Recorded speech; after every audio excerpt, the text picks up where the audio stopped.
இலங்கை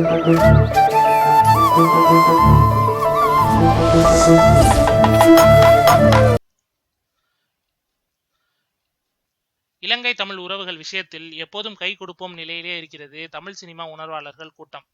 ஆனால் இலங்கையில் நடக்கும் கொடுமைகள் குறித்தோ அல்லது ஈழம் சார்ந்த வேற ஏதாவது விஷயம் பற்றியோ படம் எடுத்தால் வெளியே வந்தால்தான் விமோச்சனம் என்கிற நிலைமையில் தான் இருக்கிறது சென்சார் மனநிலை. இந்த லட்சணத்துல இலங்கை பெண்ணொருத்தியின் வெளிநாடு வாழ் கஷ்டத்தை சொல்ல வேண்டும் என்று நினைத்தால் அனுமன் 7 கடல் பறந்து யாழ்ப்பாணத்தில் இறங்கி கொய்யாப்பழம் சாப்பிட்ட கதையாகத்தான் முடியும் போலிருக்கிறது. மிஷ்கின் அசிஸ்டன்ட் ஒருவர் இராஸ் நிறுவனத்திடம் இப்படி ஒரு கதையை சொல்லி ஒப்புதல் வாங்கிவிட்டார். முழுக்க முழுக்க கதாநாயகியை சுற்றி வருகிற கதை. நயன்தாராவும் கதையை கேட்டுவிட்டு ஆகா ஓஹோ என்று பாராட்டிவிட்டு தேவைப்படுகிற தேதிகளை ஒதுக்கியும் கொடுத்து விட்டார். இந்த நிலையில தான் நயன்தாராவுக்கு சில அச்சுறுத்தல்கள் வந்தனவா. மார்க்கெட்ல நல்ல பொசிஷன்ல இருக்கிற நேரத்துல ஏன் இப்படிப்பட்ட சர்ச்சைக்குரிய கேரக்டர்ல நீங்க நடிச்சு டென்ஷனை ஏத்திக்கணும், பேசாம விட்டுருங்களேன் என்று யாரோ தூபம் போட துணிச்சல்கள் நயன்தாராவே நடுநடுங்கி போனாராம்.